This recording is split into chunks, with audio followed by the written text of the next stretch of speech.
और अब बात जमात के चीफ मौलाना साद की। जी हां, मौलाना पर शिकंजा कसता जा रहा है। कल प्रवर्तन निदेशालय ने मौलाना पर मनी लॉन्ड्रिंग का केस भी दर्ज कर लिया है। उधर सहारनपुर में कोरोना पॉजिटिव पाए गए मौलाना के 2 रिश्तेदारों समेत 4 लोगों पर भी मामला दर्ज कर लिया गया है।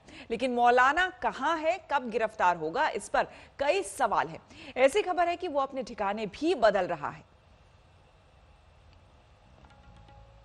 आपको बता दें, मौलाना साद पर गैर इरादतन हत्या का भी मामला दर्ज कर चुकी है पुलिस।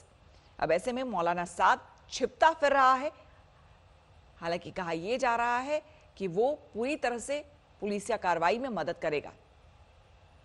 आपको बता दें कि मौलाना साद और उसके 8 सहयोगी ईडी के रडार पर आ गए हैं। इन सब पर विदेशों से फंड लेने का आरोप है। सूत्रों से खबर यह भी है कि हाल के दिनों में मौलाना के खातों में बड़ी रकम जमा हुई है। इस बारे में इनकम टैक्स विभाग भी जांच शुरू करने की तैयारी में है। दिल्ली पुलिस मौलाना साद को अब तक 2 बार नोटिस भेज चुकी है, लेकिन उसने अपने खातों की जानकारी अब तक नहीं दी है।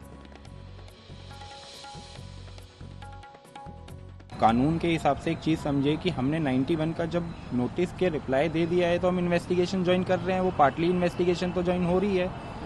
अब ये कहना कि वो मौलाना साद साहब और ये सब तबलीगी जमात के इन्वेस्टिगेशन ज्वाइन नहीं कर रहे हैं, वो टाइमली कोऑपरेट कर रहे हैं। और इवन दो अभी आपको पीछे का परसों का येस्टरडे, डे बिफोर येस्टरडे, मौलाना साद साहब के घर परिवार के रिलेटिव्स को बुलाया गया है, इन्वेस्टिगेशन के लिए बुलाया गया है, क्राइम ब्रांच ने बुलाया है और वो गए हैं, इन्वेस्टिगेशन ज्वाइन करी है। तो ये बातें बेबुनियाद है कि वो फरार है, वांटेड है, ये सब बातें बेबुनियाद है। टाइमली कोऑपरेट कर रहे हैं, इन्वेस्टिगेटिंग ऑफिसर से, इन्वेस्टिगेटिंग एजेंसी से, अथॉरिटी से टाइमली मिल रहे हैं।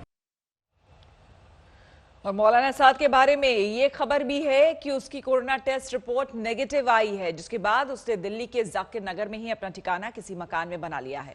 उधर सहारनपुर में कोरोना संक्रमित मिले मौलाना के 2 रिश्तेदारों समेत 4 लोगों पर केस दर्ज हो गया है। ये लोग दक्षिण अफ्रीका से दिल्ली मरकज होते हुए सहारनपुर आए थे, लेकिन पुलिस से अपनी ट्रैवल हिस्ट्री छिपाई थी। तो मौलाना के ही परिवार के 2 रिश्तेदार पॉजिटिव पाए गए हैं। देखिए, मौलाना साद के निकट रिश्तेदार हैं जो कि जिनकी लोकेशन सीडीआर के आधार पर मरकज़ में पाई गई थी। हम लोगों ने विभिन्न जो भी माध्यम थे, चाहे वो इलेक्ट्रॉनिक का माध्यम था, प्रिंट मीडिया के माध्यम से भी बार बार जनसाधारण से ये अपील किया था कि जो भी व्यक्ति 1 मार्च के पश्चात मरकज़ में गए हैं वो अपनी आइडेंटिटी जो है डिस्क्लोज़ कर दें, ताकि हम उनका स्वास्थ्य परीक्षण करा लें, उनका सैंपल ले लें और अगर कोई इस तरह की बात है तो उसमें आगे हम लोग नियमानुसार कार्रवाई करें।